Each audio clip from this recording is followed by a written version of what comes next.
This is the concluding part of Bosola's story. As Joseph moved up the career and social ladder, our lives became more comfortable. We moved into a flat and he bought a car, and the children were able to go to averagely good schools. The family situation was getting better, but I wasn't, because he never gave me access to any money. Joseph insisted that he wanted us to have 5 children, and so I ended up having 2 more. When I spoke about my education, there was always a reason why it was not a good time, either because he wanted to embark on a project of some sort or something.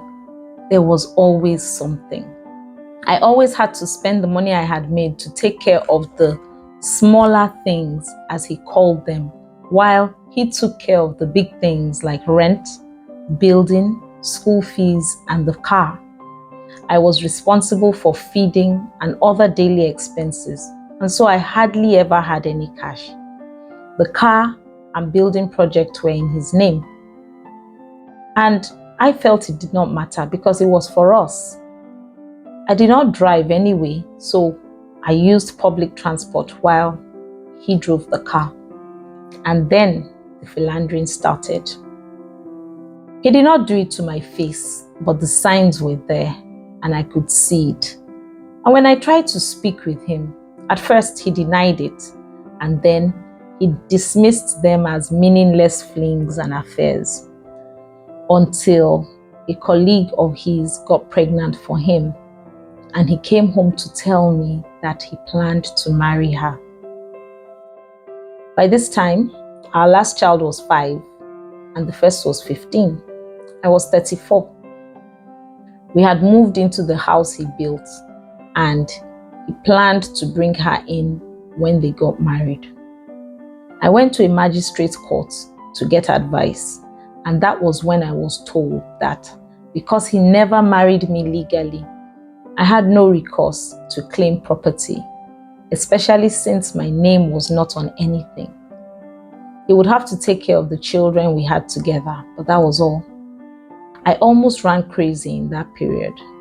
I realized I had been played for a fool. But I thought a little deeper, and I also realized that I had to be smart if I did not want to lose everything. I decided that stooping to conquer was my strategic option. I did not have anywhere to go with 5 children. I would have to rent a place. Yes, my canteen was doing quite well, but most of the money went towards living expenses, and I had very little savings in the weekly contributions I paid into. With all that was going on, I decided to take my future into my own hands. I began to save more aggressively with a plan to go back to school at some point. Not only that, I still wanted to fulfill my dream of becoming a teacher and possibly starting my own school. It was just before my 35th birthday when Joseph married the new woman, and they moved into the second bungalow of the house, which he had previously rented out. He continued to pay the children's school fees, and maybe as some kind of compensation, he agreed to give me a monthly allowance towards upkeep, which he had not been doing previously. I did not place any demands on him, whether conjugal or otherwise. It was safer for me to avoid having any more children anyway, so I made up my mind to remain celibate. I also asked the children to make their own requests to him directly, and so I had very little reason to interact with him or with his wife, and this kept things peaceful. The first thing I did was to pursue a national certificate in education. I started when my last child was 8 and I was 37. It should have taken me 3 years to do it, but it took me 5 years. But I stuck it through and I finished. And then I decided to take a teaching job in a private school. The salary was a significant drop from the income I made selling food, but I realized that if I wanted to achieve my goal of running a school, I had to make the sacrifice.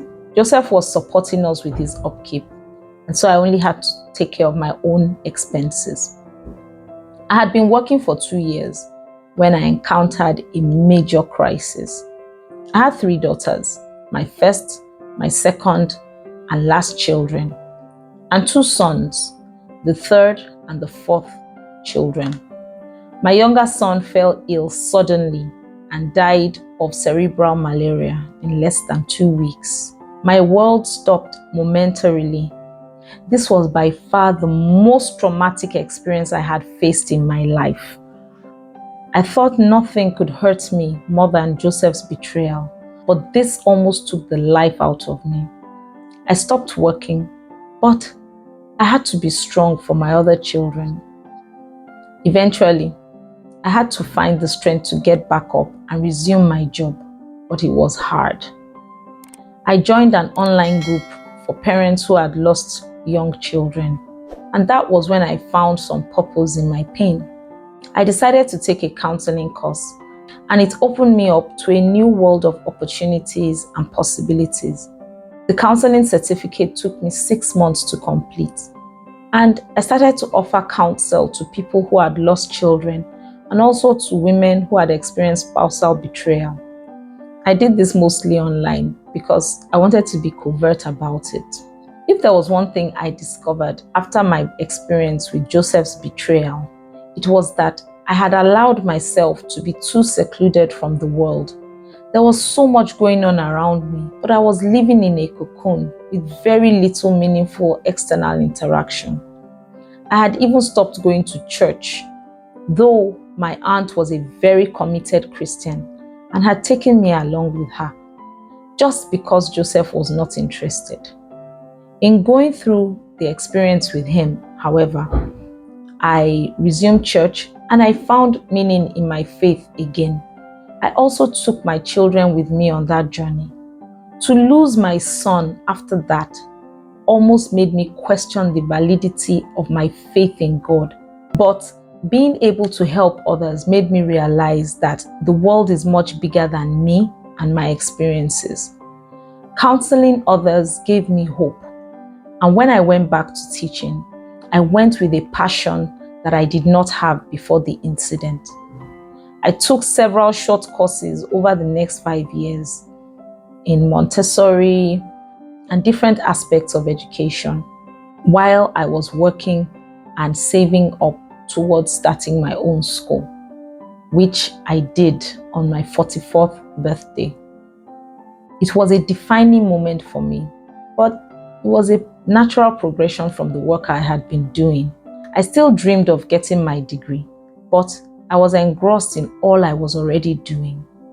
It was my youngest daughter who finally pushed me to start when she was getting into the university. She insisted that I would not be the last person to become a graduate in the family, and she tore down all my excuses until I decided to get the forms.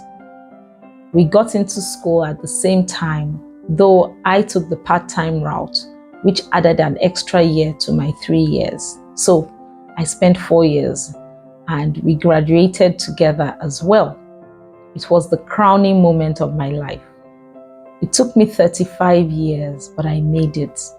My school is running, and though it has not been an easy journey, I am grateful for every part of it.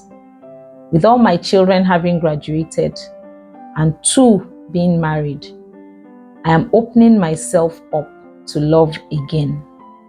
And I recently moved out of Joseph's house into an apartment of my own. Please share your thoughts about Bosola's story in the comments below. Remember to like this video, to share it with somebody, and definitely remember to subscribe to my channel to join a thriving community of women where we carry out activities to help one another grow and celebrate one another. Click the link in the description below to join the Valiant Women's Network. Till I come your way again next time. Ciao!